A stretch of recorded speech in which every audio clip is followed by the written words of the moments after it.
Bueno, permítanme. Solo voy a hacer un cambio por acá.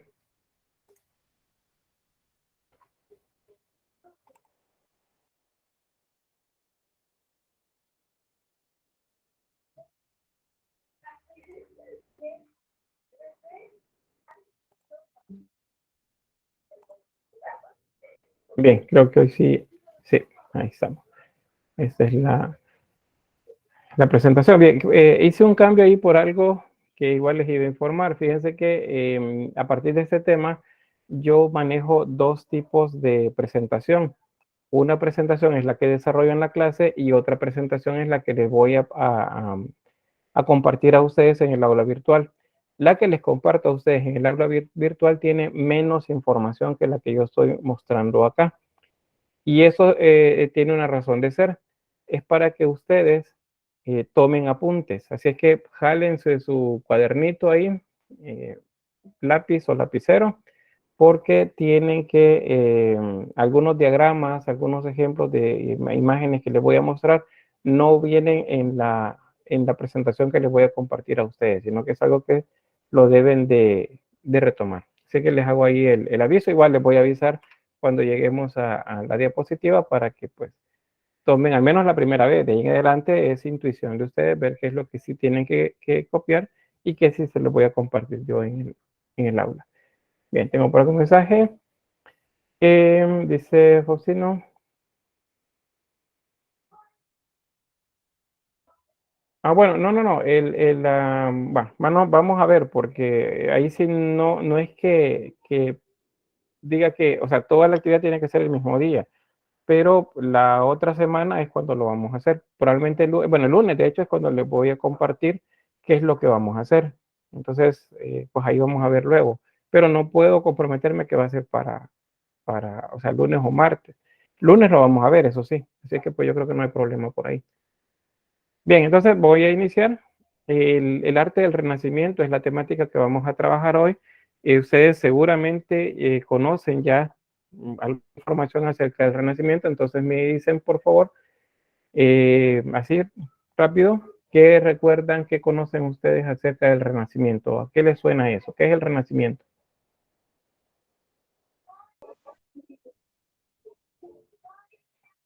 Sí, dígame.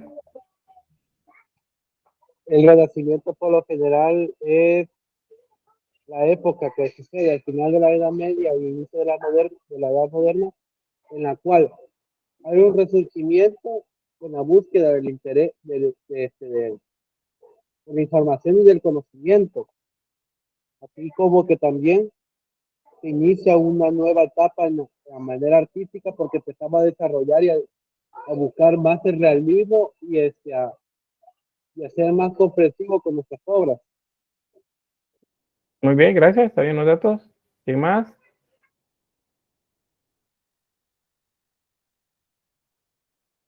Creo que Manuel. Después Alison. Es de Leonardo da Vinci, ¿verdad? Sí, esa imagen es un dibujo de Leonardo da Vinci. Bien, ¿quién más? Veo más manos levantadas. Debería de seguir Manuel. Yo entiendo el Renacimiento más que por el periodo histórico, es el retomar las antiguas tradiciones de la cultura grecorromana. Y entre esos iban las artísticas y las científicas. Yo eso es lo que entiendo, más que un periodo de salida de la Edad Media, sino que retomar las viejas costumbres para un contexto nuevo, que era la Europa después del gótico. Muy bien, gracias. Alison. Yo le entiendo que fue como un amplio movimiento cultural que mayormente se produjo en Europa y fue un periodo de transición entre la Edad Media y los inicios de la Edad Moderna. Bien, tal vez solo lo de transición.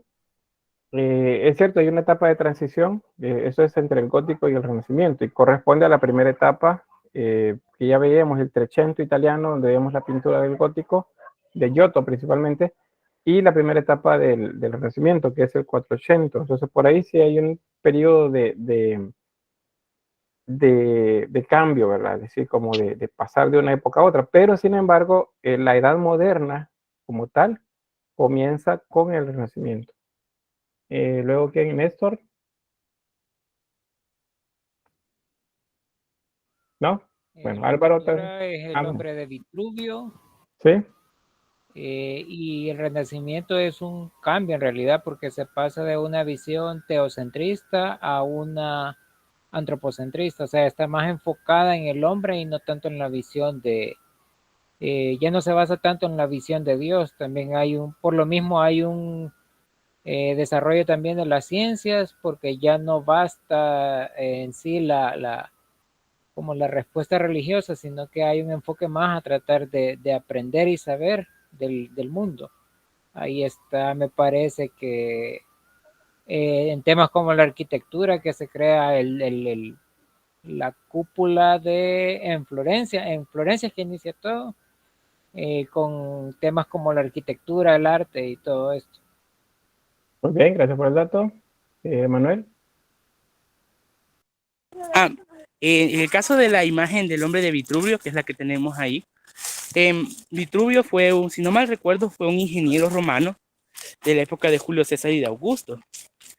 Y es curioso porque él creó libros, o sea, varios libros en su época acerca de ingeniería, de construcción, arquitectura, que fueron retomados para la época del Renacimiento y la modernidad, siendo incluso usados en la colonia, siendo, por así decirlo, una forma de ver el paso de la Edad Media al Renacimiento de una forma muy sutil. Muy bien, gracias. Álvaro. Se me levantó por error. Bueno, bien, entonces ahí estamos. Pues son ciertas las afirmaciones que me decían. La imagen que estamos viendo en pantalla es el denominado hombre de Vitruvio. Es un dibujo de Leonardo da Vinci que iba a ser utilizado para la portada de los libros sobre arquitectura de Marcos Vitruvius Polio, que es un arquitecto romano, efectivamente, como ya lo mencionaba. Y pues eso significa que para esta época, aquello que era romano, bueno, y griego también, a eso le vamos a denominar clásico, los valores del clásico van a ser retomados acá. Por eso es que también a esta época se le denomina clasicismo. No es lo mismo clasicismo que clásico. El periodo clásico es Grecia y Roma. El periodo del clasicismo, eso es renacimiento. Entonces, para que no confundamos los términos. ¿Y qué es lo que sucede en el clasicismo? Pues se retoman todos los elementos de Grecia y Roma y dicen, bueno, pero ¿y de dónde sale esa información si la iglesia en la Edad Media destruyó todo?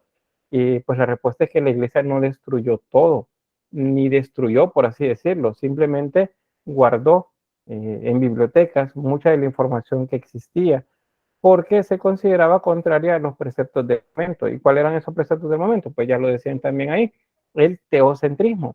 En la Edad Media, la idea de Dios o la idea alrededor de Dios, pues es lo que mueve todo. Por eso es teocéntrica, o sea, Dios como centro de todo. Cuando pasamos a este momento, y tiene que ver con la crisis dentro de la Iglesia Cristiana Católica, ya la autoridad que tenía antes ya no la tiene. Y los artistas, la burguesía, que ha crecido un montón, acuérdense que el momento de ascenso de la burguesía es el gótico. En el Renacimiento la burguesía está muy bien establecida, todavía en muchos lugares no tiene privilegios, pero en otros muchos sí. Entonces eso le da a la iglesia, o le quita más bien a la iglesia mucha de la autoridad que tenía. Y entonces la gente, especialmente los artistas, comienzan a trabajar al margen de lo que la iglesia dice, porque no es que la iglesia dejó de dar directrices, siempre las dio. Muchos de estos artistas siguieron preceptos religiosos, pero resulta que que hacía, les comentaba al principio, este personaje que hacía el arte en este momento, pues no es un artesano, sino que en la mente de él, pues hay otro montón de razones por las que la obra se hace. Ese es el otro elemento que se agrega al concepto de arte también. En la primera etapa, que es donde trabaja, bueno, lo que hemos visto todo de arte, de la Edad Media hacia atrás, en el tiempo, el artesano es el que sabe hacer las cosas. Acuérdense, el ars, saber hacer. Acá el artista es el que sabe hacer las cosas, pero también el que interpreta y el que expresa su pensamiento interior en la obra que está haciendo. Eso no lo hace un artesano. El artesano copia la obra tal cual está, ve lo que observa, lo que le piden, lo hace y ya. El artista no, el artista agrega información. Y esa información es propia, es su manera de ver el mundo. Entonces eso comenzó a agregarse en la obra acá. La iglesia podía pedirles una pintura de la Pasión de Cristo, por ejemplo, perdón, de la crucifixión de Cristo. La Pasión es un momento mucho más amplio. La crucifixión. Entonces el artista venía y hacía la crucifixión, pero dentro de ella, ya sea en un retrato, en el gesto de alguien o en cualquier otro elemento en la composición, pues era algo propio. Eso es lo que los separa o parte de aquello que los separa de los artesanos anteriormente. Nombres de artistas que recuerden, que relacionemos con el Renacimiento. Eso, bueno, dígame si Álvaro y Néstor. Del Renacimiento, Leonardo, como aparece ahí con su nombre de Vitur, Miguel Ángel, ¿cómo se llama? Rafael, creo que es el otro. Bueno, creo que la mayoría conoce artistas del Renacimiento porque de acuerdo a la Tortugas Ninja, porque todas tienen artistas renacentistas por nombre. Te hizo Pero falta solo una quizá lo que entonces. se le dice. ¿Ah? Te hizo falta una entonces. Donatello, Rafael Rafael, Sanzio, Donatello, no sé si ¿Sí? Caravaggio. No, Giotto creo Caravaggio no que es conozco. de un renacentista. Giotto es el Trecento italiano, es la etapa de transición del gótico al Renacimiento. Pero bien, bueno, ahí no mencionaron, dijeron Leonardo, Miguel Ángel, Rafael y Donatello. Yo siempre les digo, miren, pero esas son las tortugas ninja. Y digo, ¿pero por qué? Porque resulta que ahí es donde vemos otra vez cómo estas cuestiones de la historia del arte entra la cultura popular. El nombre de las tortugas ninja es el nombre de 4 grandes del Renacimiento italiano y 4 grandes del Renacimiento, digamos, universal también, de la primera etapa y de la segunda etapa del Renacimiento. O sea, hablamos de Leonardo, Donatello, Miguel Ángel, Rafael, pues Rafael Sanzio, Leonardo da Vinci, Rafael Sanzio, Donatello es un escultor, es muy importante en el primer Renacimiento. Entonces están ahí, es como la cultura popular absorbe también esto que es del arte. Así que bueno, allá con eso ya tenemos un preámbulo y vamos a avanzar entonces acá. Estos son datos que deben memorizárselos, ahí no hay otro camino para hacerlo. Acordémonos que la Edad Media tiene 2 momentos, un inicio y un final. Inicia con el 476 después de Cristo, cuando el Imperio Romano en Occidente cae. Cuando cae la capital, que es Roma en Occidente, inicia la Edad Media. ¿Y cuando finaliza? Hay 2 fechas, cualquiera de las 2 es válida. 1453, que es la caída de Bizancio bajo el dominio de los turcos. 1492, descubrimiento de América. Cualquiera de los 2 es válido. Seguimos hablando siglo XV acá. Ahora bien, cuando hablamos de la siguiente edad, es la penúltima, al menos de las que se tienen de manera formal conocimiento hasta ahora o establecido, la edad moderna comienza justo con la finalización del periodo anterior de la edad media. Entonces, la edad moderna comienza ya sea en el 453 o en el 492. Cualquiera de esos 2 eventos es válido para decir que allí inicia la edad moderna. Es cierto, no fue como darle vuelta a la página, pasaron seguro 100 años para que pudiéramos hablar de un pleno renacimiento, y esa etapa de transición pues estuvo marcado entre el siglo XV y el siglo XVI. Pero pues los eventos siempre se han establecido y eso es lo que tenemos como inicio. La Edad Moderna va a terminar también. Llega un punto en el que finaliza y hay 2 eventos igual que se toman como los que marcan el final de ella. Una es la independencia de los Estados Unidos de Norteamérica, eso es en el año 1776, y el segundo evento es la Revolución Francesa, y eso es 1789. En ambos casos estamos hablando del siglo XVIII. Entonces, aquí es siglo XV, dijimos ya, ¿verdad? Siglo XV, siglo XVIII, estamos hablando de 300 años, 3 siglos. Eso es lo que dura la llamada Edad Moderna. La Edad Media, ¿cuánto tiempo duró? Del año 476 al año 492, digamos. Siglo V, siglo V, ¿cuántos siglos hay ahí? Los siglo V al siglo XV. 10. Muy bien, 10. Entonces estamos hablando de 10 siglos o 1000 años fue la duración de la edad de la Edad Media. Y la Edad Moderna duró 300 años. Después de la Edad Moderna sigue la Edad Contemporánea. Para muchos autores estamos ahí todavía, para otros estamos en un periodo de transición, algo que se llama postcontemporáneo o postmodernidad, que es una etapa que todavía no se logra establecer como finalizada. No hay todavía eso, o sea, no se ha hecho, pero aquí sí ya lo tenemos, ya tenemos establecida la fecha. Entonces, en la Edad Moderna, donde vamos a hablar, hay elementos importantes de los que ya mencionaron, el humanismo, por ejemplo. Si a ustedes les preguntan qué es lo que mueve el arte en el siglo, en la Edad Media, entonces, de manera contundente decimos la religión, es el teocentrismo. Eso mueve el arte en la Edad Media. En la Edad Moderna, ¿qué es lo que mueve el arte? Pues lo mueve el humanismo, el ser humano como centro de todo. Por eso decimos que es antropocentrista, porque el ser humano es el centro de todo. Ya no es Dios. Entonces Dios ya no, la iglesia ya no domina nada. ¿Cómo no? Sigue dominando la iglesia y pues ahora ya no solamente desde un frente, sino lo que lo va a comenzar a mover desde dos frentes diferentes, al menos en el mundo occidental, porque ya tenemos otro frente que se está desarrollando ampliamente en la región oriental, que es la iglesia cristiana ortodoxa. En cambio, en el occidente, pues el cristianismo se va a dividir también justo en este momento, producto de la crisis que la iglesia cristiana católica vuelve a entrar luego de ese periodo corto en el que la gente se entusiasmaba mucho pues con la idea de las catedrales y el nuevo pensamiento dentro de la iglesia. Así que pues está eso, ahí está el dato, tenemos otros datos por acá.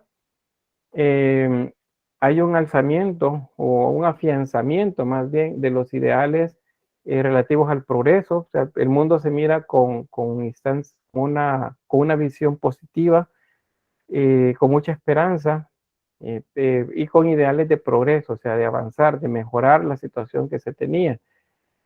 La comunicación y la razón son dos cosas importantes en el caso del arte, por ejemplo, que se van a tomar en cuenta. La comunicación, pues, es la información que les decía, adicional que se agrega a la obra, y la razón tiene que ver con que se duda de las afirmaciones que la iglesia hace. Ya no todo se puede confirmar solamente con la valoración de la autoridad religiosa. Ahora no, dice, hay cosas que deben comprobarse, deben verse desde otro punto de vista. ¿Y cuál es ese otro punto de vista? Pues es el punto de vista humanista. Eso es lo que lo separa completamente de lo que se hizo en el Renacimiento. En los valores de la modernidad, los que se establece, bueno, esto del humanismo, por ejemplo, muchos de estos siguen vigentes hasta la fecha. El arte también de la época sigue vigente a la fecha, se sigue tomando en cuenta para muchos artistas. Muchos artistas trabajan, por ejemplo, actualmente obra muy naturalista, y cuando uno la ve dice, esta obra es clasicista. Si decimos clasicista nos estamos refiriendo que pues tiene mucho del arte del Renacimiento. O podemos decir, esta obra es una obra clásica o de estilo clásico. Entonces nos estamos refiriendo que Grecia y Roma han sido el referente para la construcción de la imagen. Entonces, a través del Renacimiento o el clasicismo es que nos llega de nuevo pues esos valores de Grecia y de Roma. Esto se contrapone completamente a las ideas del llamado oscurantismo. Acuérdense que eso de oscurantismo lleva una carga peyorativa, o sea, lleva una carga así un poco como de insulto para hablar acerca de lo que se hizo en la Edad Media, pero no significa que en la Edad Media todo fue oscuridad.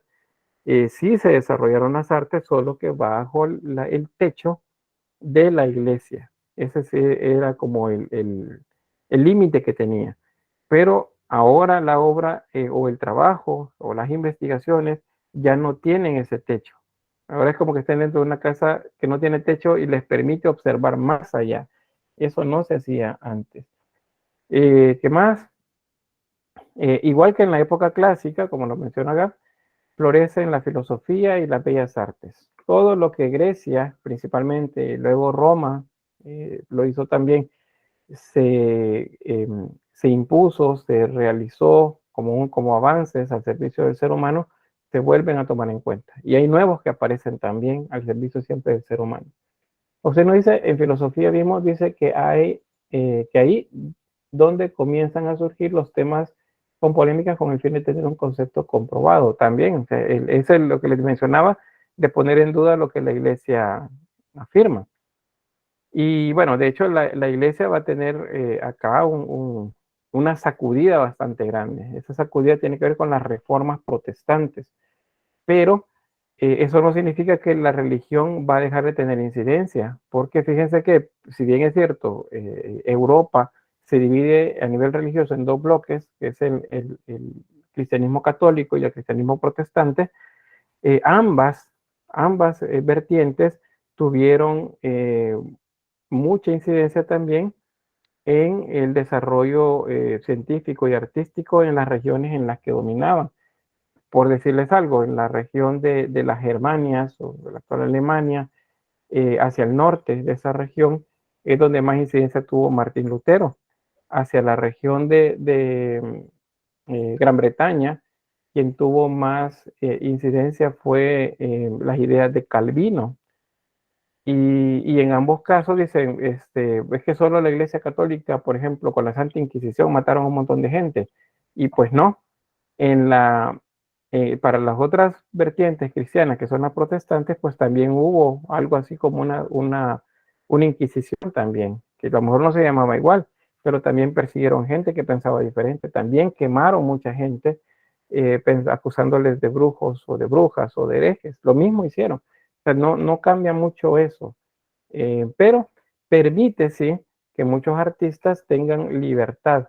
Esa libertad también se les da otro punto, y es algo que vamos a ver por acá, que vamos a adelantar a esta diapositiva.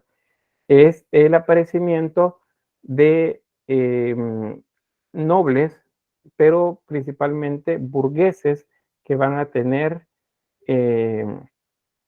un poder económico tan grande que se equiparan con el poder de los reyes o del papa, aún que es el rey, digamos, en los estados pontificios. A eso se les vamos a denominar mecenas. Aquí está el nombre, mecenas, así como está escrito ahí, esto apúntenlo. Estos son muy importantes para el desarrollo de las artes. Puede que el mecenas tenga ideas diferentes a la iglesia cristiana católica o a la iglesia cristiana protestante que aparece acá, y pues él simplemente no le dé mucha importancia. Entonces él le pide a un artista que le pinte una obra inspirada en algún poema o en alguna historia relativa a Ares, por ejemplo, y Venus. Y el artista lo hace, y la iglesia protesta, y le dice, bueno, ¿por qué están haciendo eso?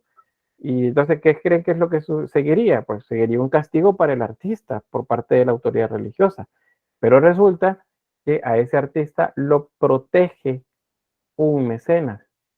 Y los mecenas dijimos que tienen autoridad y tienen peso, al menos peso en cuanto a política en la región, les da o les permite que se interpongan a los intereses de la iglesia. Entonces, ellos pagan, ya sea que paguen el silencio de quienes se quejen o hagan una guerra en contra de alguien más, y de esa manera pues el artista se siente protegido por él, ya no le interesa tanto la iglesia. Eso va a seguir sucediendo en los siglos que vienen, aunque con un poco de menor, ¿qué sería? De menor frecuencia. En el Renacimiento sucede un poco más. Muchos de estos mecenas son religiosos, les voy a decir, siguen los preceptos del catolicismo principalmente, otros los preceptos del protestantismo, pero le permiten al artista tener un poco de libertad. Eso es lo que pasa por acá. ¿Tienes algún comentario o pregunta? ¿No? ¿Se entiende que es un mecenas?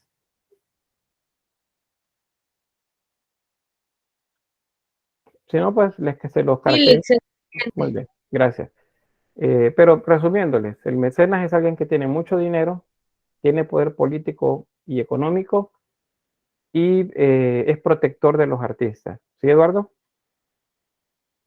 Yo esa palabra la conozco en la actualidad porque muchos artistas digitales así conocen a las personas que los apoyan. Digamos, un ilustrador digital que tiene sus seguidores, propone, digamos, un mes, digamos, octubre, alusivo a Halloween, con esa temática, las ilustraciones que saca.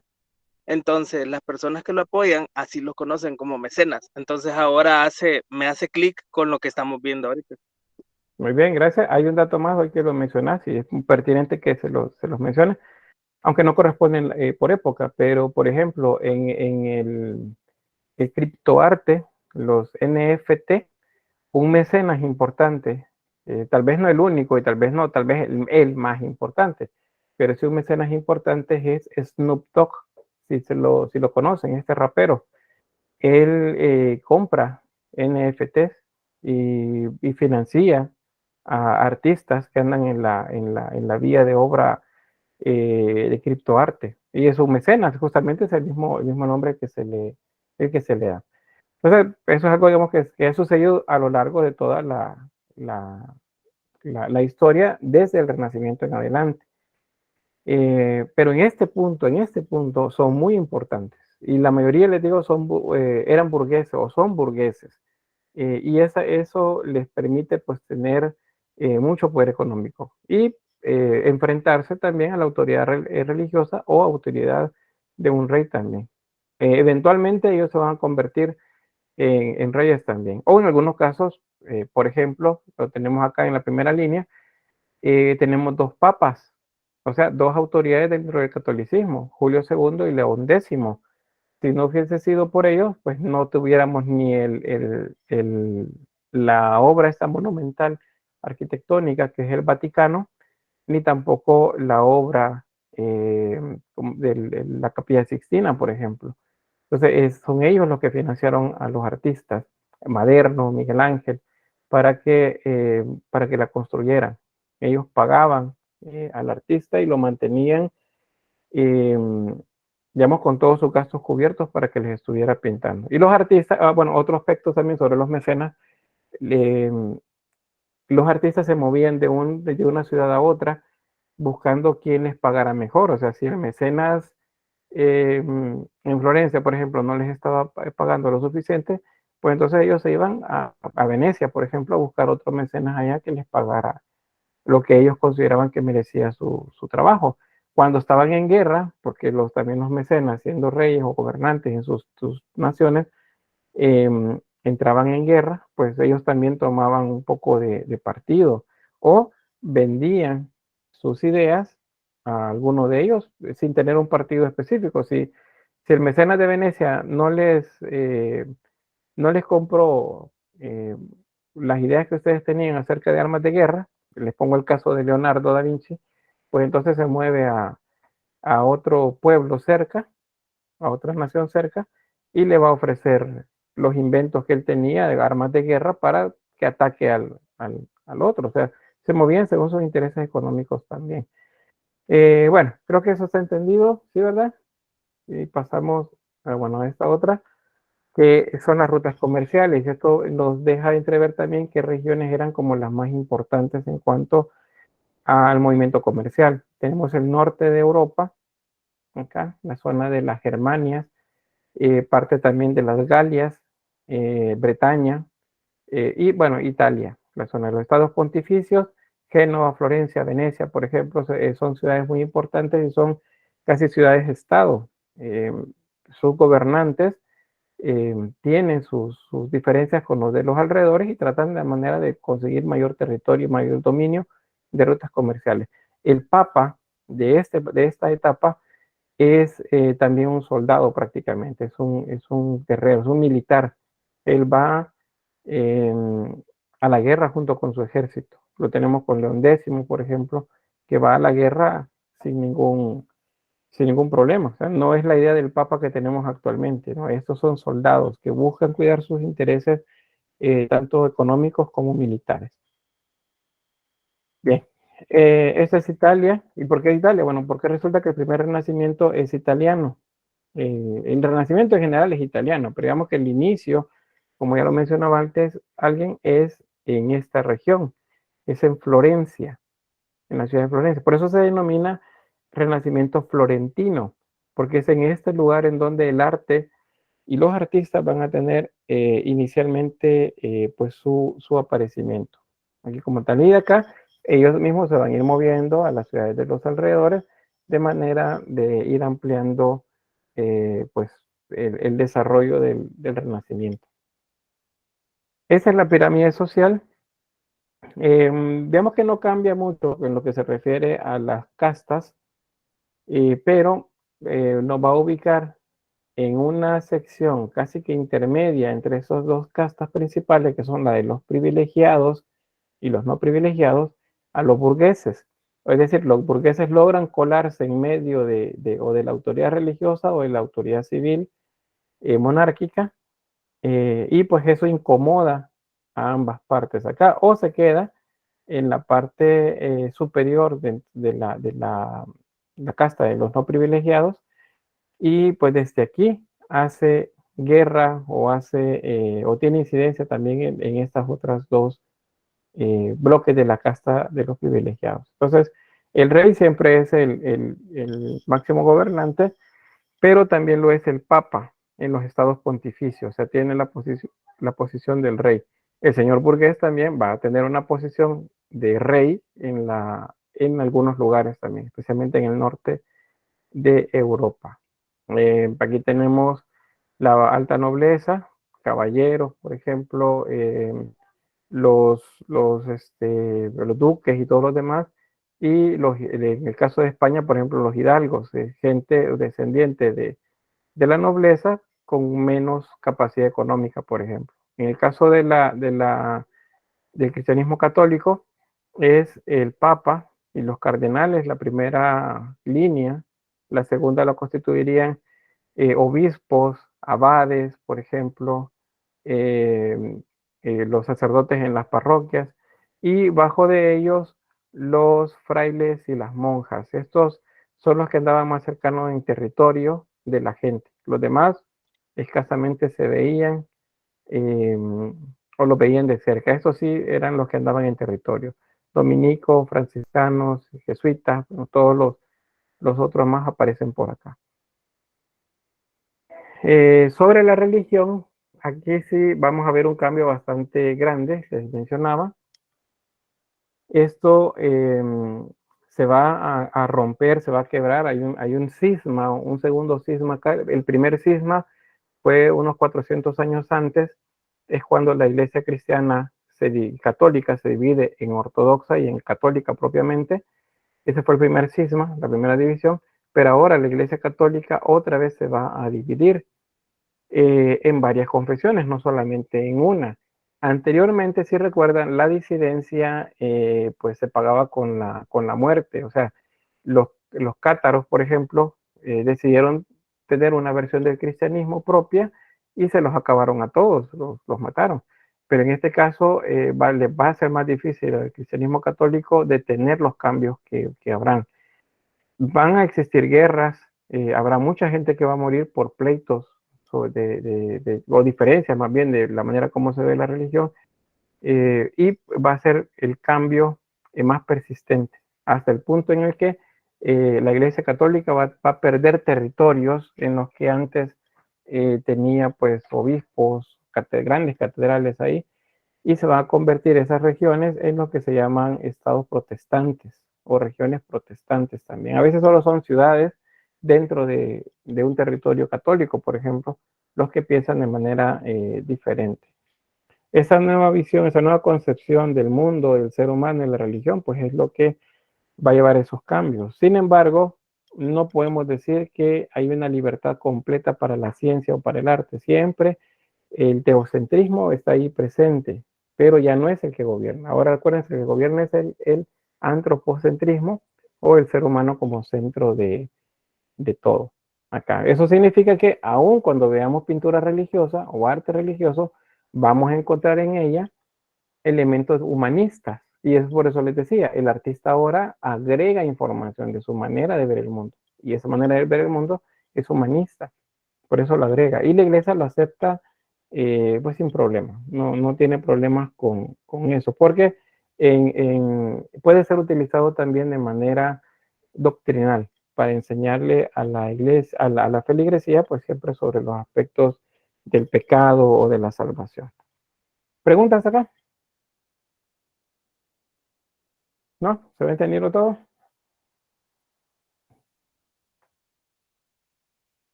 Bueno.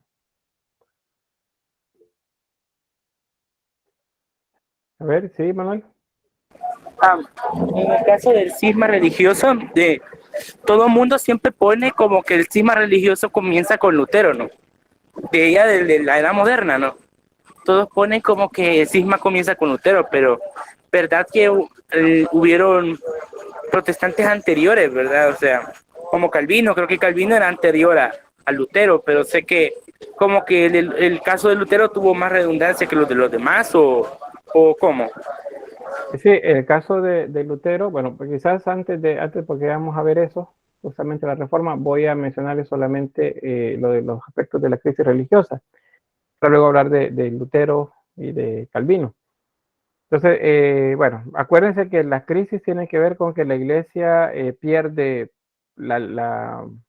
pierde el rumbo, o sea, comienza a decantarse por cuestiones que no tienen nada que ver con la religión. Entonces, otra vez se cae en el mismo problema de las que se suponían habían sido rectificados en el gótico, bueno, en el románico y en el gótico con las reformas del momento. Los obispos buscaban beneficio económico y buscaban verse como nobles, por ejemplo, querían verse de esa manera. La simonía que se siguió haciendo, que es la compraventa de cambios eclesiásticos, o sea, alguien compraba o vendía un cargo eclesiástico, es decir, el nombramiento como obispo, como sacerdote en algún lugar. El nepotismo, y esto era que si bien ya la mayoría de sacerdotes, de obispos, ya no tienen hijos, porque esa fue una parte de las reformas anteriores, resulta que sí es su familia, sus hermanos, sus tíos, sus primos, sobrinos, les comienzan a dar cargos para tratar la manera de que sus familias tengan también una posición económica mejor y los ubique dentro de la casta de los privilegiados. Entonces el nepotismo se sigue haciendo. Familiares o amigos de los obispos o sacerdotes pues terminaban siendo beneficiados con esto. Muchos pues no tenían hijos, otros ya tenían hijos y renunciaban, digamos, a la vida libre para volverse sacerdote. Eso sucedía. También en el caso del bajo clero, que son sacerdotes de parroquias, monjes también o monjas, vivían con una vida pues más bien de libertinaje. No seguían los preceptos religiosos, eso básicamente. Entonces daban mal ejemplo a los fieles. Muchas de las órdenes también religiosas, quizás la franciscana y la dominica son las que se mantuvieron mucho más presentes los ideales con los que habían nacido, pero no significa que fueron infalibles. Por ejemplo, acá en América, que ya para esta época podemos mencionar América, pues acá vinieron a consentir mucho de los desmanes que hicieron los colonialistas en contra de los nativos de acá. Entonces, no necesariamente podemos pensar que todos eran buenos, pero tampoco decir que todos eran malos. Hubo de todo en cuanto a los monjes. Bueno, lo mismo que les mencionaba de la vida religiosa, de las órdenes, pues habían perdido esa guía que tenían, que era más espiritual, y se había vuelto pues más mundano todo. Y mucho del pueblo cristiano, o sea, si no tenían una buena formación los sacerdotes o los monjes, que eran los que se veían con la gente común, entonces la gente común igual no tenía ningún tipo de guía espiritual. Entonces se comenzó a llenar de principalmente de supersticiones y entonces aparecen leyendas y le daban mucho más énfasis a las cuestiones de brujería o leyendas. Ahí también luego, más adelante, hay un poco de sincretismo y son de las cosas que luego tenemos nosotros como leyendas. Son mezclas a veces de cosas religiosas y de cosas paganas. Así que pues ese contexto aparece lo que se llama la Reforma Protestante. Y es cierto, como dice el compañero, pues se piensa que Martín Lutero es el único, pero no, algunos contemporáneos de él, otros antes, otros después, en menor medida, otros en mayor medida, van a comenzar a una disidencia del catolicismo. Se van a alejar de las líneas de la iglesia y la iglesia, pues, si ya vimos que está en crisis, si no se puede dominar a sí misma, entonces, pues, se le fue todo de las manos en esto. Hubieron guerras en algunos lugares, luchas por controles de territorio también entre protestantes y católicos. Entonces, ¿a quiénes llamamos protestantes?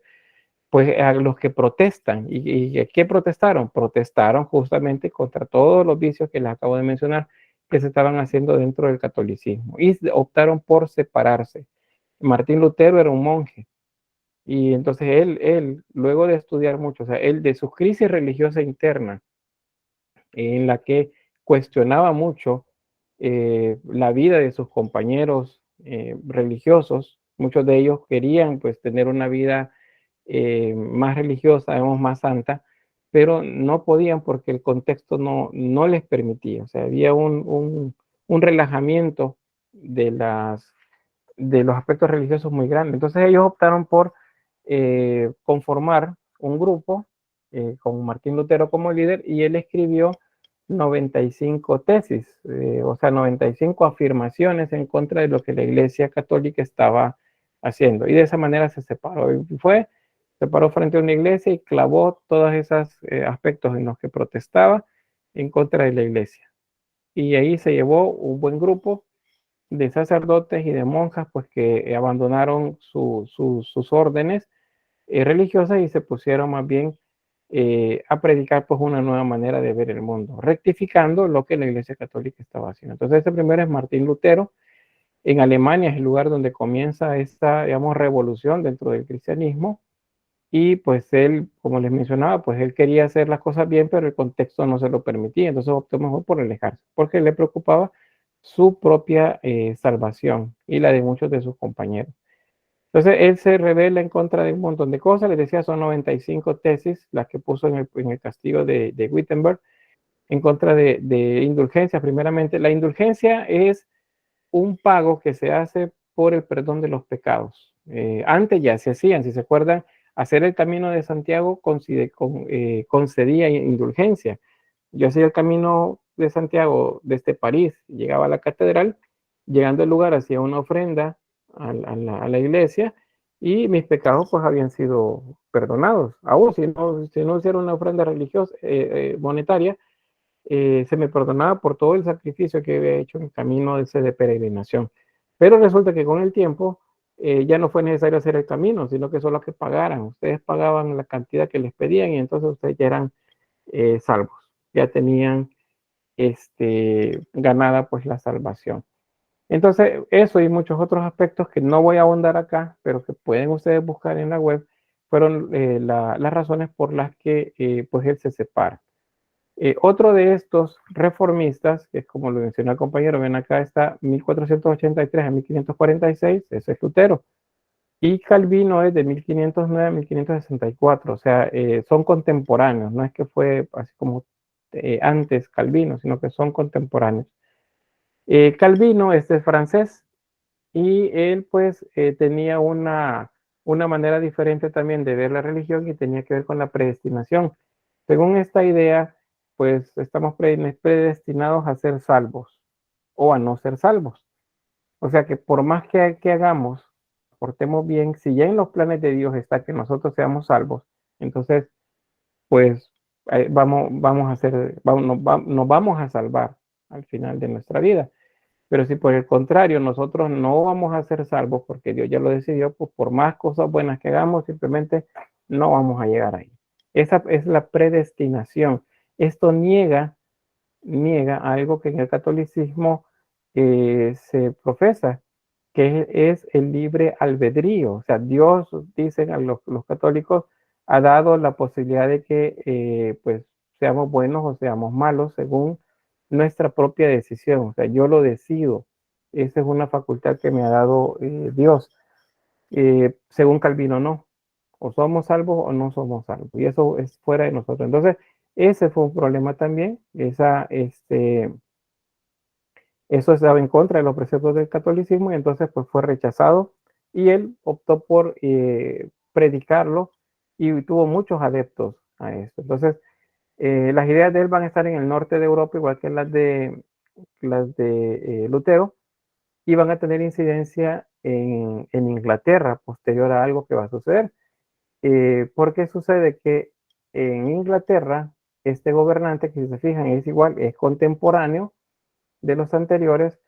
Resulta que él es Enrique Tudor, o también conocido como Enrique VIII. Resulta que él tenía, bueno, se casó varias veces primero. Acuérdense que en el caso de esas culturas, como son patriarcales, los reyes pasan el mando a sus hijos hombres, no a sus hijas mujeres. A las hijas mujeres se les compromete con reyes de otras naciones para ir generando alianzas con otros reinos. Entonces, el rey piensa en tener hijos hombres porque es el que le va a garantizar su línea de descendencia y que el poder pase de él a la siguiente generación. Pues resulta que el caso de Enrique VIII no tenía hijos hombres y para esta época eso se consideraba que era porque era más bien cuestión de la mujer. Sabemos científicamente comprobado que es el hombre el que agrega, pues, el que si se va a hacer hombre, si se van a hacer hombre o se van a hacer mujer. No es la mujer, pero en esa época a la mujer le echaban la culpa. Entonces el rey renegaba de sus esposas y así fue como pues tuvo tanto muchas mujeres, no solamente esposas, y resulta que en algún momento una de ellas le pone condiciones, y una condición es que se separe de la reina y que ella asuma el papel de la reina. Entonces la esposa es Catalina de Aragón. Ella pues era muy religiosa, muy católica, y entonces pues era uno de los problemas que él tenía. O sea, la vida de él era más de libertinaje. Entonces él le pide a la Iglesia Católica, a la autoridad religiosa católica, que anule el matrimonio con ella. Quiere separarse de ella de manera legal para poder casarse y que esta otra esposa se convierta en la reina. Esa otra mujer que aparece ahí es Ana Bolena, por si ustedes también ya habrán escuchado esa historia de Ana Bolena. Hay una película que se llama Las Hermanas Bolena, por cierto. Y hubo una serie hace años en HBO que se llamaba Tudors, que se refería justamente a este personaje, Enrique Tudors. Pues resulta que la Iglesia Católica le dice que no, eso no se puede hacer porque el divorcio no está inventado todavía, y no existe manera de poder separarse de ella. Entonces él, viendo esa realidad, lo que hace es pues renegar del cristianismo católico, se separa de él, mete presos a los obispos y sacerdotes y a los que no, los expulsa de Inglaterra y establece a la par de él a un grupo de nobles, o sea, alguien de la nobleza, para que le ayuden a gobernar. Estos que le ayudan a gobernar se establecen algo así como una asamblea o un congreso a la par de él para poder gobernar como un ente consultivo, ya no la Iglesia Cristiana Católica para consultarle las cosas, sino que alguien más. Entonces, digamos que queda como un estado donde la autoridad religiosa ya no tiene relevancia. Sin embargo, en los siguientes años, las ideas de Calvino van a tomar incidencia dentro de Inglaterra. Y entonces van a tomar la posición que antes tenía la Iglesia Católica. ¿Sí? ¿Quién me levantó la mano por ahí?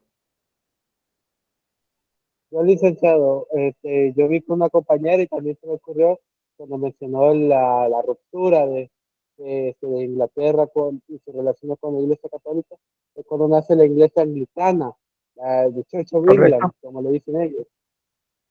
Sí, muy bien, correcto. Decía Natalie, sí. Ajá, ¿algo más?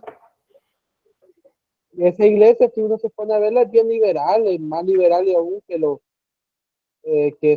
aún en nuestras religiones actuales, si uno compara con la iglesia anglicana, es estricta, pero a la vez bien liberal con eso, si permite el divorcio más fácilmente.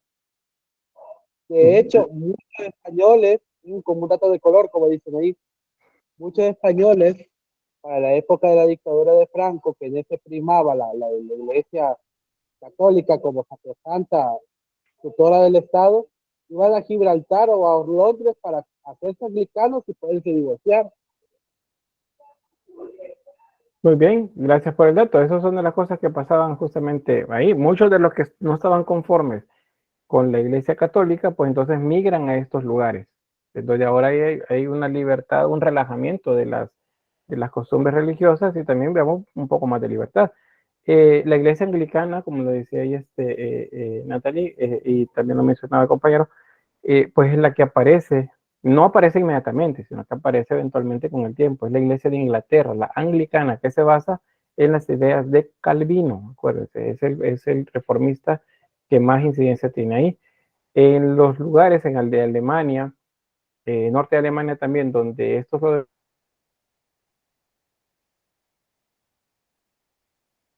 bueno, la iglesia en naranja es la de Lutero, y la iglesia que se establece ahí es la cristiana luterana.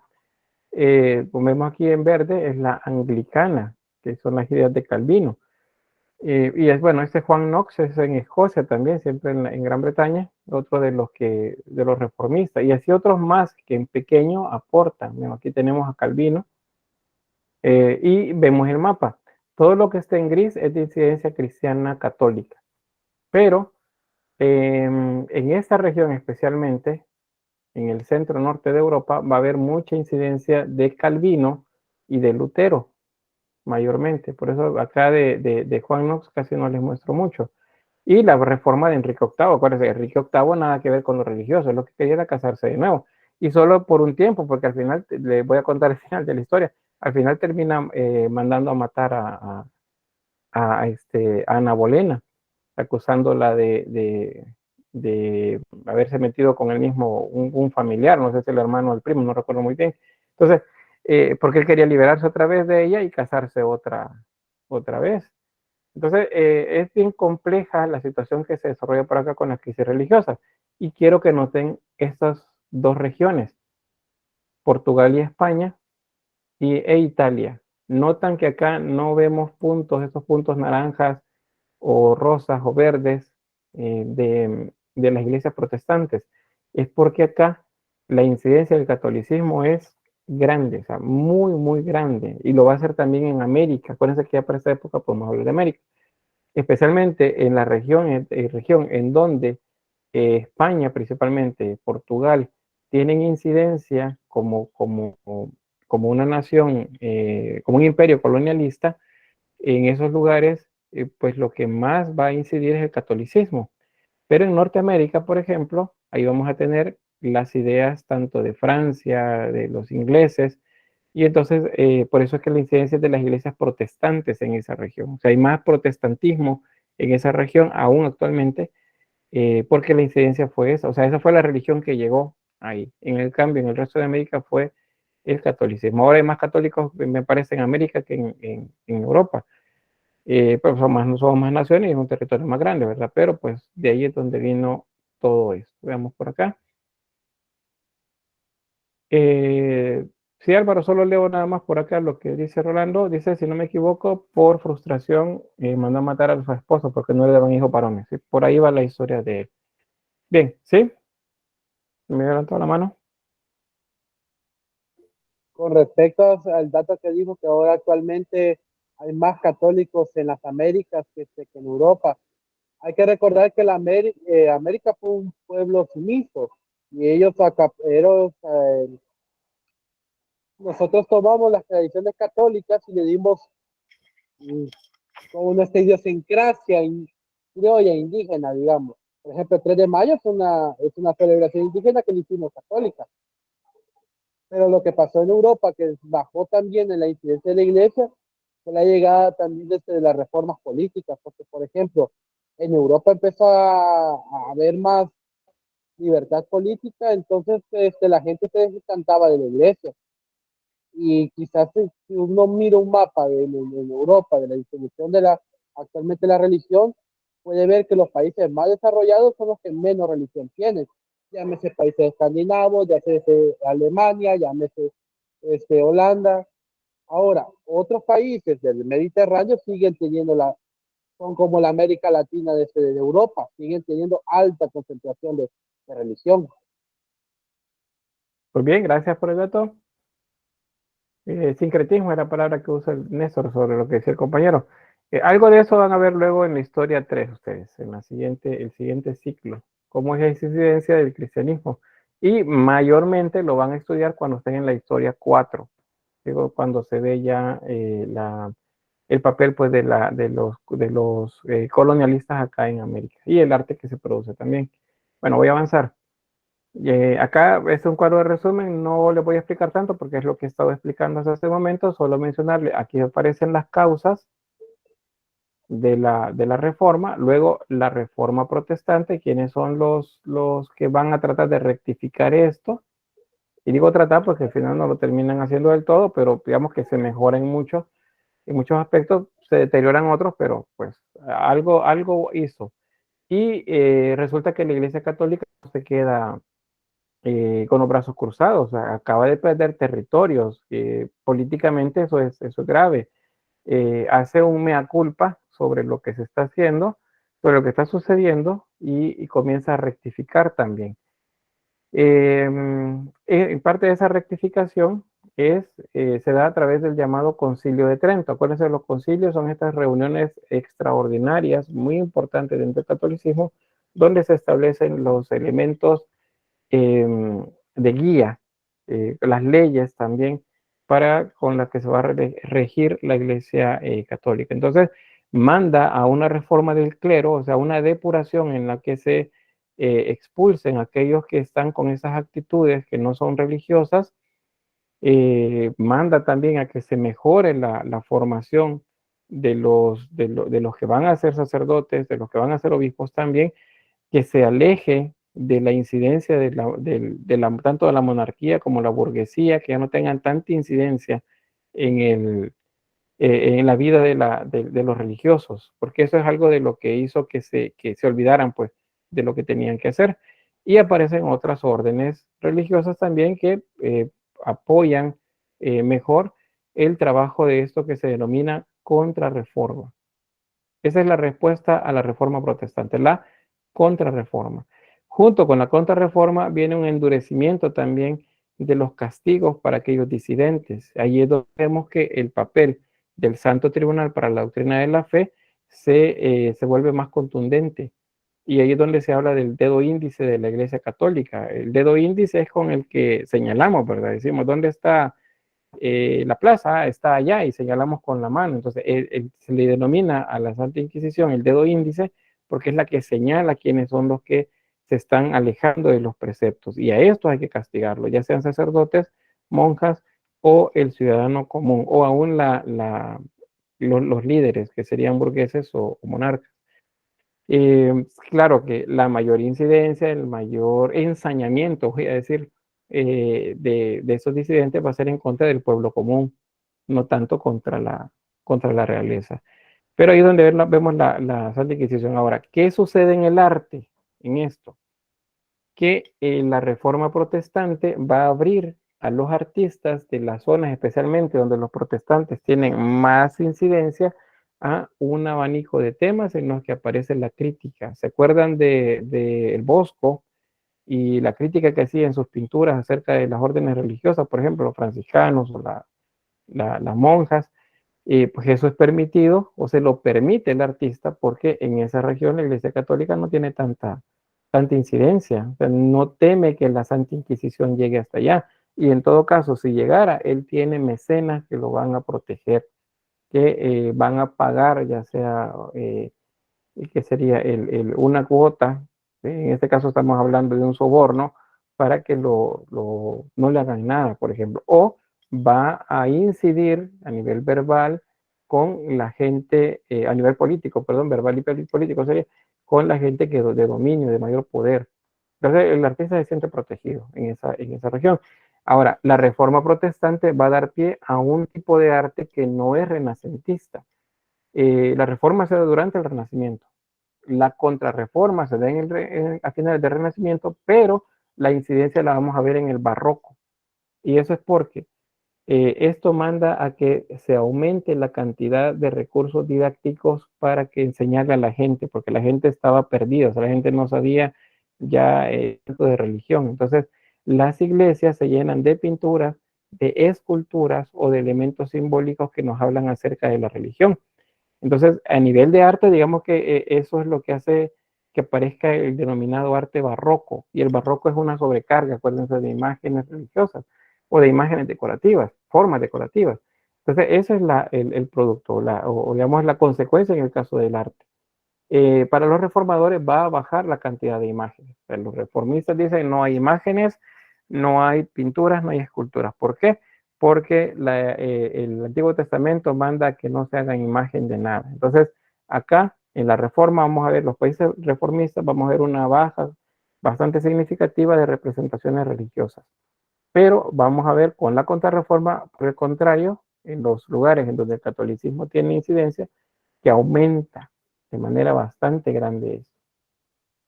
Vamos, ¿qué más? Dice, Virginia dice, el mecenas siempre podía defender al artista, había casos extremos donde el mecenas no podía hacer nada. Normalmente sí podía hacer algo. Ahora, si el mecenas era un católico muy estricto en cuanto a eso, pues simplemente no trabajaba con ese artista, no lo protegía. Entonces el artista lo que tenía que hacer es ir a buscar un mecenas que se estuviera dispuesto a financiar su obra y a protegerlo a él para que no le pasara nada. Entonces, ¿para dónde se movía? A los países protestantes o a las ciudades donde el protestantismo tenía mayor poder, porque pues eso sí podía suceder. Que mecenas no podían hacer mucho, pero no podían hacer mucho para defenderlo porque ellos eran los que lo iban a señalar, iban a protestar también por el tipo de obra que hacía. Bien, creo que se ha entendido esto, ¿verdad? Si no me dicen y vemos qué más puedo explicarles.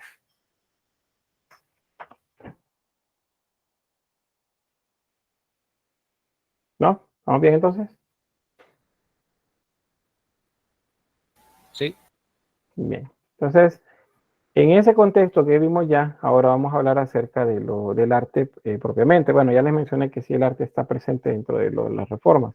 En la reforma baja la cantidad de representación, en la contrarreforma aumenta, pero eso lo vamos a ver en el barroco. Entonces, el Renacimiento tiene dos etapas. Se habla de un primer Renacimiento y un segundo Renacimiento. O sea, no es solo genéricamente decimos el Renacimiento, pero nosotros que somos especialistas en esto, ustedes que están en esa formación, ser especialistas profesionales en el área de las artes, pues entonces ustedes deben saber que el Renacimiento tiene dos etapas. A la primera se le denomina Quattrocento. ¿Por qué? Porque se desarrolla entre 1400 y 1499, o sea, en los 1400, que es siglo XV. Entonces el Quattrocento es siglo XV. Y la ciudad más importante es Florencia. Por eso se habla de un renacimiento florentino. Ustedes leen o alguien les dice, no, es que el renacimiento florentino, entonces su mente debe mandarlos al 400, o sea, siglo XV, en la ciudad de Florencia, Italia. Y los mecenas más importantes en esta ciudad son los Medici. Estos son los mecenas que gobiernan ahí. Luego viene un segundo renacimiento. Se denomina Cinquecento porque se da entre el 1500 y el 1599, o sea, siglo XVI. Estas relaciones no se les deben olvidar porque seguro que vienen en el examen. Siglo XV es 400, siglo XVI es 500, 1500 a 1599 es 500, 1400 a 1499 es 400. O sea, esas relaciones no se les debe olvidar. Ahora, el Cinquecento, o sea, el segundo renacimiento, tiene una subdivisión. A la primera se le llama clasicismo. ¿Se acuerdan que les mencionaba ese término? El clasicismo. Termina más o menos a la primer cuarto del siglo XV. Lleva un poquito más hacia allá, pero digamos que el siglo 1525 es como una fecha que se toma como parámetro. A partir de ese momento, el Renacimiento va a cambiar y va a dejar el clasicismo que se venía desde la época del 480, lo va a dejar para convertirse en manierismo. Me voy a acercar ahí si no alcanzan a ver. La primera etapa del Cinquecento es clasicismo y corresponde mucho a lo que ya se estaba haciendo en el 480. La segunda etapa se llama manierismo y va pues hasta el final del siglo XVI. El manierismo lo vamos a ver como un tema aparte, pero adelantándole sobre esto, se denomina un arte, o se define bien como un arte amanerado. Amanerado o amaneramiento se refiere que se hace a la manera de. Eso es lo que significa, a la manera de. ¿Y de quiénes? De los primeros grandes artistas. Es decir, que esta etapa lo que buscó fue copiar un poco esa primera etapa, los primeros grandes artistas del Renacimiento florentino. No lo van a lograr, no lo van a hacer, pero va a surgir un tipo de arte muy propio que se separa de lo anterior. Las imágenes se alargan, aparece un tipo de movimiento dentro de la composición artística que se llama serpentinata. Lo vamos a ver, no les voy a adelantar mucho de eso, pero el serpentinata hace que la escultura, por ejemplo, cambie bastante. En la mayor parte del Renacimiento, la escultura es para ser vista de frente. O sea, las esculturas se hacen para ser colocadas al frente de una pared y ustedes van a ver con mayor interés el frente de esa escultura, donde está el rostro, donde está el pecho, es, digamos, lo más importante. En el manierismo, la obra va a ser construida de manera que se pueda observar a su alrededor. O sea, usted pueda caminar alrededor de la obra y la obra siempre va a tener un punto de vista de interés. Eso se llama serpentinata. Pero lo vamos a ver más a detalle después. Veamos, ¿qué más? Pues pasamos al 480. No sé si hay alguna pregunta. Creo que tenemos media hora todavía para ver sobre el 480. Ahí tenemos el dato. Siglo XV, acuérdense. Y el año es el 1400, los 1400 al 1499. Ahí es donde hablamos de 480. ¿Qué es lo que vamos a ver acá? Pues en arquitectura, digamos que es donde todo comienza. Y aquí algunos elementos sobre qué es esto que se da acá. Lo primero es que reaparece el lenguaje clásico, o sea, el lenguaje de Grecia y de Roma. Acuérdense que es en Italia, y en Italia estuvo la mayor presencia de Roma, y a Roma le gustaba el arte griego. Entonces, Roma adopta mucho del arte griego. Entonces, toda la región de Italia está cargada del arte del periodo clásico. Entonces, ¿qué elementos son? Por ejemplo, pues la columna dórica, jónica, corintia, los órdenes arquitectónicos que ya conocemos, los que se agregan con Roma, que son la compuesta, la toscana, por ejemplo, el arco de medio punto, que es característico de la decoración en casetones, si recuerdan el Panteón de Agripa, la cúpula del Panteón de Agripa está pues hecha con casetones. Entonces aquí hay casetones que también se hacen tanto estructurales, así con concreto, como también en madera. La recuperación del muro, eso es que en el gótico, acuérdense que las iglesias tenían más ventanas para los vitrales, más espacio para los vitrales que para pared. En Italia no fue tanto ese el caso, pero digamos que estaban a un 50-50 comparado con el 20-80 que a lo mejor se desarrollaba en Francia. Digamos, el 20% era pared, el 80% eran vitrales. En Italia fue más bien quizás un 50-50 o un 40-60, o sea, 40% vitrales, 60% pared. Pero acá aumenta la cantidad de pared y se reduce la cantidad de ventanas. ¿Y por qué hacen esto? Porque necesitan espacio para hacer pintura al fresco, que es lo que más interesa en esta región. A eso se refiere recuperación del muro. Luego la bóveda de cañón, se deja atrás la bóveda ojival y pasamos a la bóveda de cañón como lo hicieron los romanos en su momento. Las cúpulas de media naranja, como la del Panteón de Agripa, o sea, completamente esféricas. La concepción espacial, que nos habla acerca de una regularidad geométrica, o sea, utilizar la geometría para la construcción de las obras. Y el espacio perspectivo, o sea, el aparecimiento ya como tal de la perspectiva. Esta no fue inventada, la perspectiva no se la inventaron, la perspectiva la descubrieron. Y la descubrió, aquí les aparece, Filippo Brunelleschi. Este es el personaje que la va a describir, ya les voy a explicar cómo. Y bueno, los edificios se conciben a escala humana, acuérdense, antropocentrismo o humanismo, el ideal de belleza arquitectónica que tiene que ver con las matemáticas, la proporcionalidad y la armonía visual. Los edificios pierden verticalidad, ese sentido ascendente propio del gótico, y se convierten en más horizontales, ahora son más anchos, ya no es tanto la idea de que sean altos, siempre son de gran altura, ¿verdad? Pero ya no es la idea del gótico que tiene que verse que, pues, que llega hasta el cielo. Eso ya no sucede por acá. Aquí tenemos a Filippo Brunelleschi. Él fue el que encontró, por así decir, la perspectiva lineal. Eso es lo que le va a dar pie a los arquitectos de acá en adelante a que puedan proyectar imágenes de manera más realistas. Eso significa que puede proyectarse sobre papel la arquitectura tal cual como se va a ver en la realidad. Ya no solamente se hacen esquemas que luego lo seguían los maestros de obra para construirlo. Acá no, acá se puede proyectar en papel y se va a hacer tal cual se ha proyectado.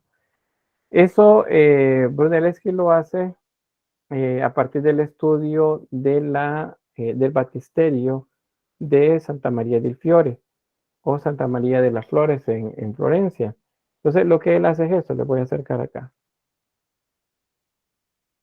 Lo que él hace es colocar un espejo que tiene un agujero en el centro y otro espejo enfrente de él que está dividido como en un centro que le permite, veamos cómo centrar la imagen.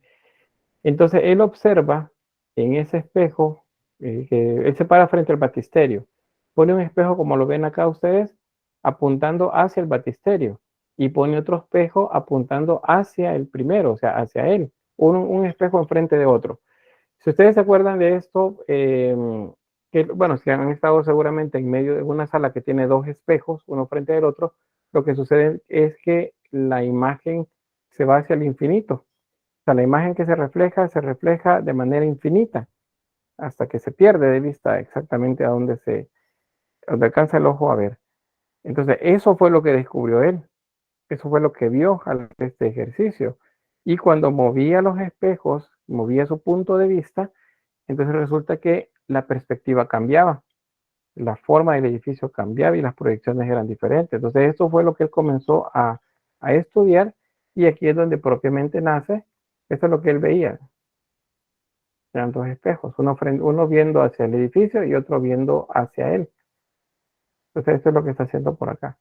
Y eso fue lo que le permitió entonces descubrir la perspectiva. Y una vez descubierta, él hace tratados acerca de eso, la comienza a experimentar en papel, en bidimensional, pero también la comienza a aplicar en las construcciones arquitectónicas. Y porque una vez lo descubren, y bueno, el conocimiento de Brunelleschi luego pasa a otros artistas, entonces todos los artistas quieren hacer ahora su obra con el aparecimiento de la perspectiva visual. Entonces ahí, bueno, otro dato más, este es el batisterio que él observó y logró dibujarlo pues en perspectiva. Vamos a avanzar por acá. Bueno, ¿se entendió lo del descubrimiento de la perspectiva?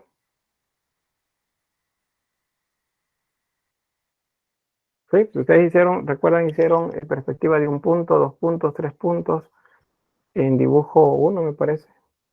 O dibujo 2, no recuerdo. Philip, Dibujo 1, ¿verdad? sí, ahí fue. Muy bien, entonces, esas leyes, esas normas que ustedes aplican fueron establecidas a partir de este momento. De que en adelante, los mismos artistas que siguieron experimentando, pues fueron encontrando más razonamientos, más argumentos teóricos para poder confirmar el hallazgo de Brunelleschi. Y entonces se comenzó a usar. Ahora bien, ¿qué otro aspecto le debemos a Brunelleschi? ¿Otra cosa hizo Brunelleschi? Bueno, esta es una anécdota. En la ciudad de Florencia había otro artista, y este artista es Ghiberti. Acá. Ghiberti, por cierto, es el maestro de Donatello, de la Tortuga Ninja. Sí, perdón, del escultor. Ghiberti es el maestro de Donatello. Ya vamos a hablar de Donatello por ahí. Brunelleschi resulta que es como el emergente, es el artista nuevo que todo el mundo quiere conocer por lo que ha hecho. Ghiberti tiene más experiencia, es más racional con la obra que él hace. Y entonces, pues, hay que construirle puertas al batisterio que acabamos de ver. Y la iglesia dice que, pues, para hacerlo de manera más libre, sin que los artistas se molesten por haber preferido uno y a otro no, entonces que, pues, hagan los interesados una obra que represente el sacrificio de Isaac, y luego la autoridad eclesiástica va a decidir cuál de los dos es el encargado de la realización de las puertas. Vemos a quién le va a dar el trabajo. Van a hacer una selección a partir de la obra de estos dos autores. Entonces, esta es la obra de Ghiberti, de Brunelleschi, perdón. Ahí tenemos Isaac tomado del cuello por parte de Abraham, que está con el cuchillo justo para cortarle el cuello, el ángel que detiene esa mano. Tenemos por acá, a ver, aquí está el carnero que está enredado de sus cuernos como una zarza. Acá, que es como aparece de manera milagrosa para sustituir a Isaac y que el holocausto efectivamente se realice. Y aquí tenemos otros elementos que son parte de la misma historia, en la parte inferior. Es decir, son dos escenas las que se representan. Ghiberti hace lo mismo, pero vean, esta es la obra de Ghiberti. Aquí, si bien aquí parece que casi le ha cortado el cuello, aquí solamente lo amenaza que lo va a hacer. Aparece el ángel que detiene lo que va a hacer Abraham, y aquí está el carnero enredado de sus cuernos. Y aquí tenemos pues otras escenas que siempre tienen que ver con los mismos personajes. Acá. Entonces, la iglesia decide que es Ghiberti el que gana el concurso. Eso es una afrenta para Brunelleschi, porque siente que pues él tuvo que haber ganado, pues por el tipo de obra que él hace, por lo que ya se le considera él como un gran artista, y entonces pues se molesta y digamos que se autoexilia, se va de Florencia, se va durante varios años a Roma, y estando en Roma lo que va a hacer es aprender acerca del arte romano, del arte clásico, Grecia, por ejemplo, también. Entonces él aprende, teniendo de primera mano las construcciones arquitectónicas, libros acerca de arquitectura, pues entonces él se forma durante mucho tiempo. En ese lapso de tiempo, pues es Ghiberti el favorito de la iglesia, y él es quien se encarga de hacer las obras. Ahí tenemos luego, vamos a ver luego en escultura algunas de los relieves que van en las puertas que hizo Ghiberti.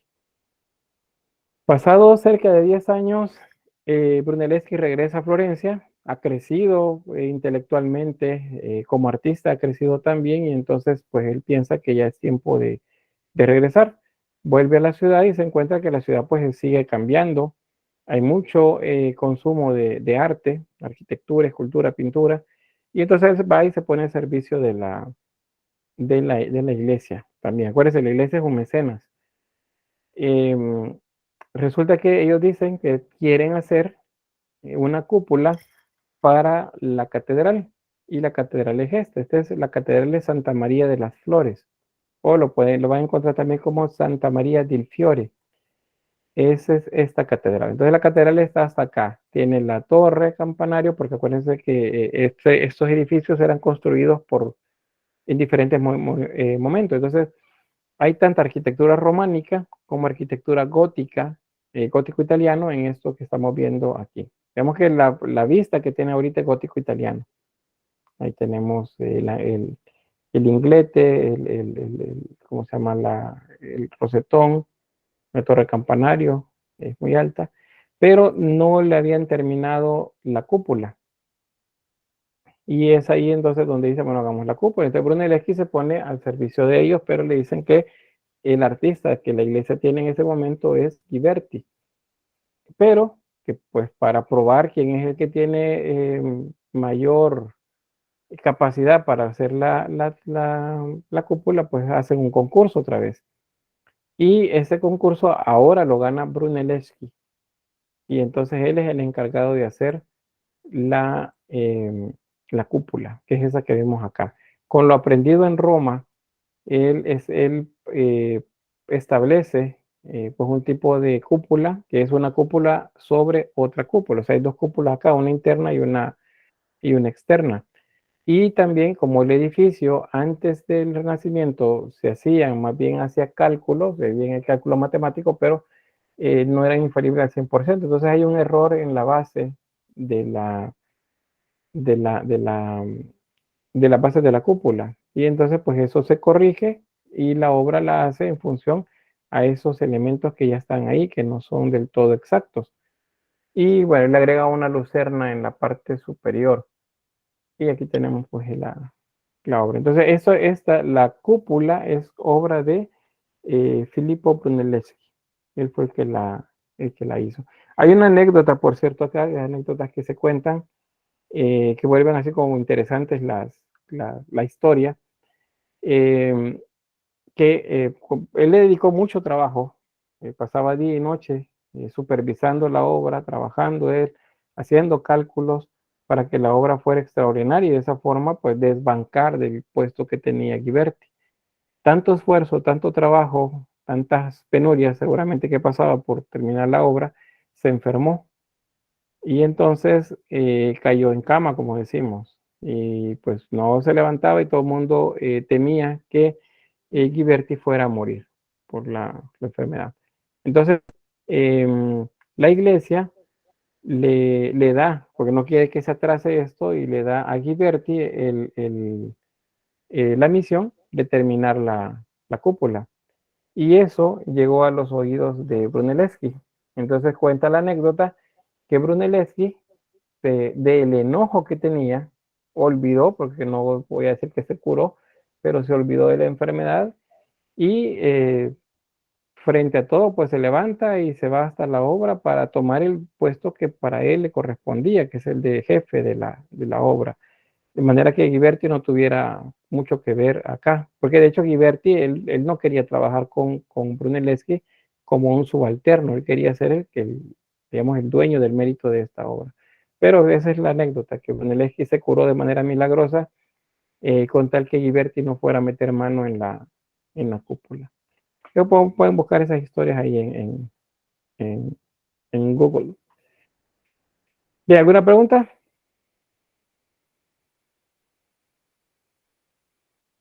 No, todo claro. Muy bien, entonces acá les comento sobre esto. Le decía, Brunelleschi, una vez que descubrió la perspectiva, pues comenzó a aplicarla a toda la obra que realizaba, porque se hacía entonces con sentido de perspectiva. Y se construyó que es el Hospital de los Inocentes, y ¿cómo se llama esto? El pasillo, entre el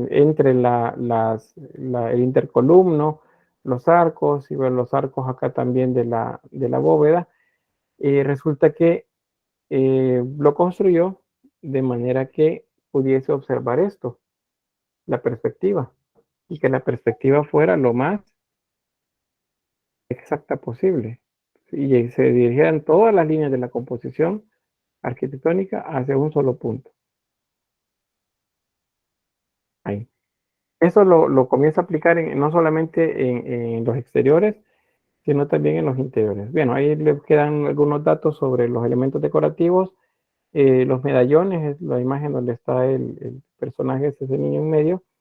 Y las enjutas son estas formas triangulares que están entre un arco y el otro. Bien, esa obra es de Ghiberti también, es la de la iglesia de San Lorenzo. Fue un encargo de Cosme de Medici, uno de los mecenas de Florencia más importantes, y resulta que la obra no la terminó. No recuerdo a este punto la razón exacta por la que no finalizó la obra, pero prácticamente la construcción sí quedó terminada. La fachada es la que no se logró hacer. Toda la portada de la iglesia pues no está. Por eso que se ve así. No como que no corresponde con todo lo demás, pero es porque no se terminó.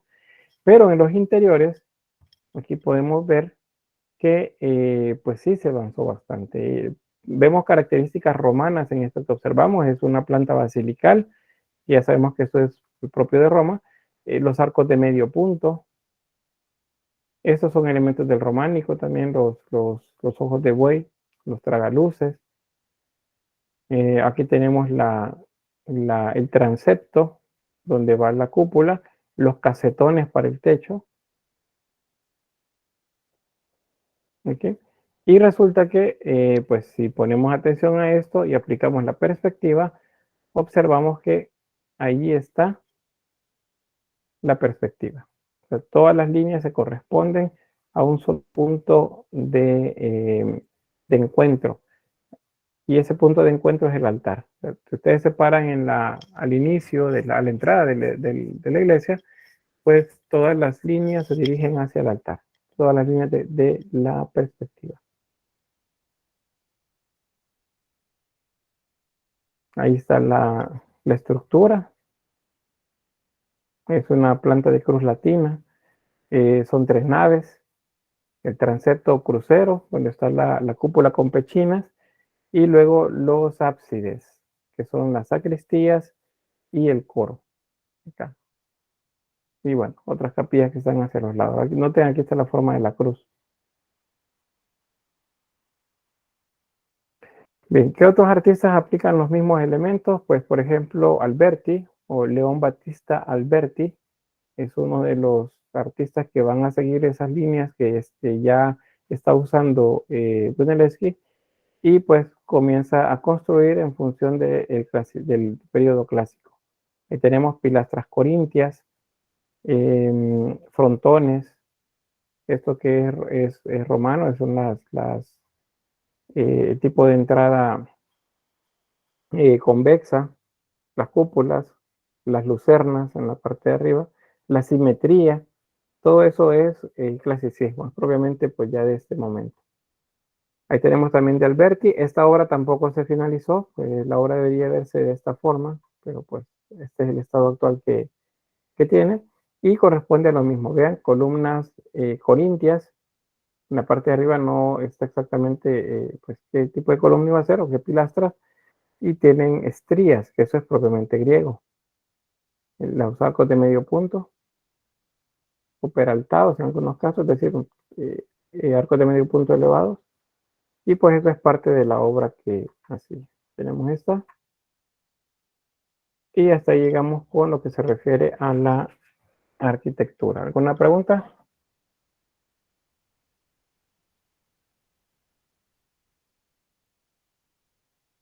No, listo, claro. Bien, todo claro entonces. Bien, con la escultura, pues nos quedan unos minutitos más todavía por ahí. Pues tenemos otra vez el caso de Lorenzo Ghiberti. Este es el Ghiberti del que hemos estado hablando desde el principio. Pues él era uno de los artistas muy completo, igual que lo fue Brunelleschi. Y pues ya sabemos, pues, las puertas del batisterio de Santa María del Fiore es obra de él. Fue el maestro de Donatello, y Donatello, bueno, lo superó en mucho ya con su trabajo. Él conocía la obra de los romanos, y eso era lo que aplicaba también. Por eso es que la obra de él era como muy gustada en la época. Vamos a ver aquí un par de estas obras. Esta es lo que ya les mencionaba del concurso para las puertas, la obra de Brunelleschi y Ghiberti, y aquí pues las puertas que él realizó.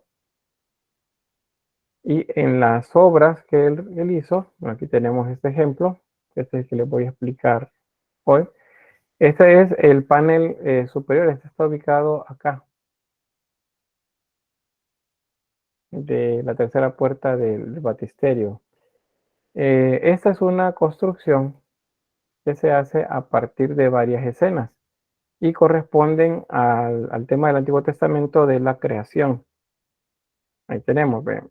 Primero les hablo del tema, cómo se lee la obra. Tenemos acá la creación, Dios Padre, seguido por ángeles, que va pues creando todo lo que existe. Tenemos a un coro de ángeles acá observando la creación, o sea, lo que creó en la tierra. En la tierra creó el jardín del Edén. Entonces, en el jardín del Edén, pues hay varias escenas. Aquí está la creación de Adán. ¿Ven? Es Dios Padre, es un anciano.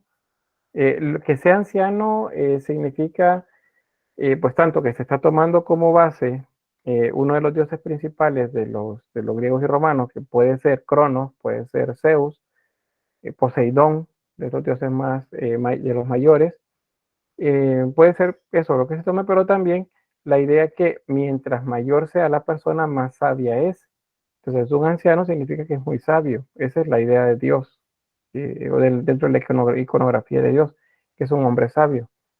Luego tenemos acá a Adán, un joven corpulento, que está siendo levantado y dado por Dios para levantarse. Y le está dando el hálito de vida. Acá, en la creación de Adán. En el centro tenemos la creación de Eva.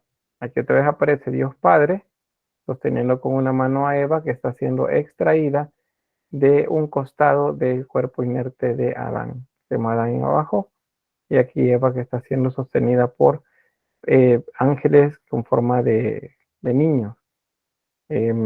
Esto ya se toma acá como ángeles en la obra, en el contexto religioso.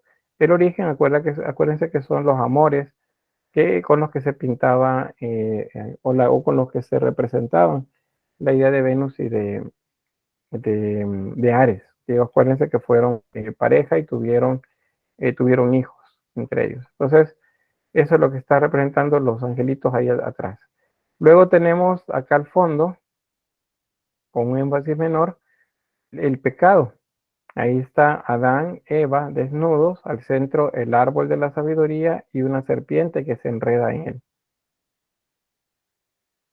Y esta serpiente pues la que da el fruto prohibido a Eva, y luego Eva lo comparte con Adán. Como consecuencia, eso lo tenemos acá, Adán y Eva son expulsados del paraíso. Ahí tenemos el ángel que los está expulsando. Y ellos van acá pues tapándose pues su intimidad.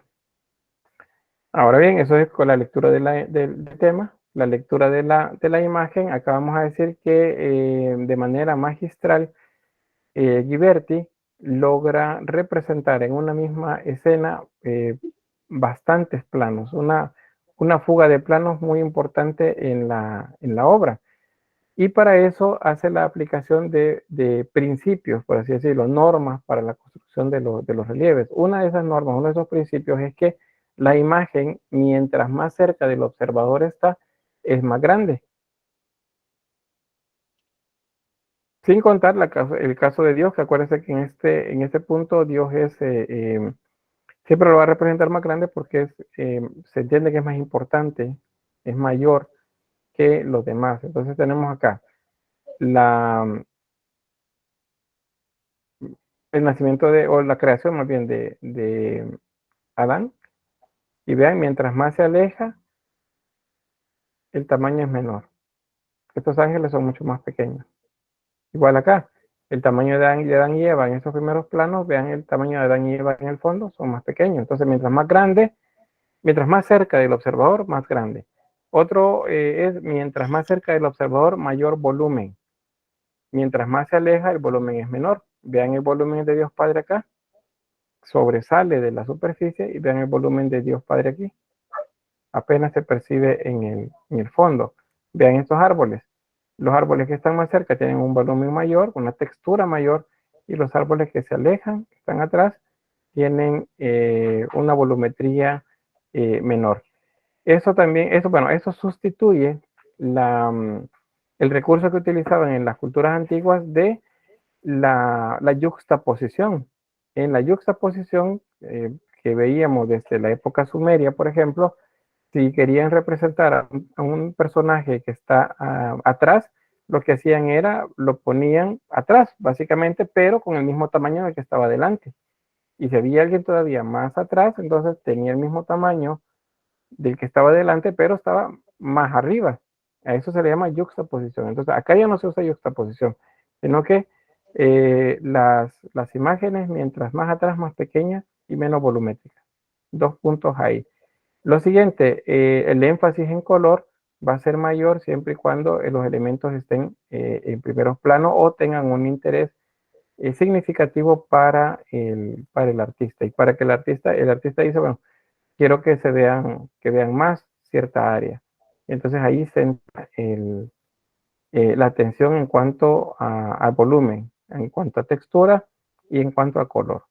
Vean, todo es un solo color, tiene una pátina, un añejo encima y luego también el óxido que va acumulando con los siglos. Pero bien observamos primer plano, segundo plano, tercero, cuarto, quinto, hasta los planos de fondo. Eso se hace acá y no se había hecho antes en escultura. ¿Comentarios o preguntas? Algo que alguien tiene un micrófono abierto por ahí.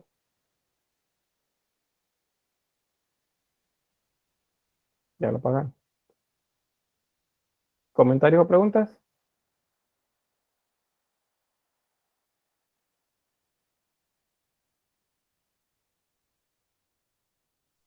No, licenciado, ahorita ya no.